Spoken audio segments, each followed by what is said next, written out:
All right, I'm just going to go over this rotary tool here. What I got is import copy of the Fordham tool, and they work pretty good. It's lightweight handpiece. Less torque than air one, but for some people it's a little bit easier to handle, and you know, you get used to whatever you get used to. It's lightweight.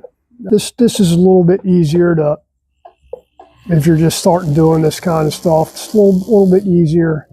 This machine right here is rated from 500 to 25,000 RPM. Using the electric rotary tool, flex shaft rotary tool, whatever you want to call it, die grinder, electric die grinder. It's not quite as bulky with this flex shaft system as one of the handheld units. Handheld, you can't really get into a lot of places with it.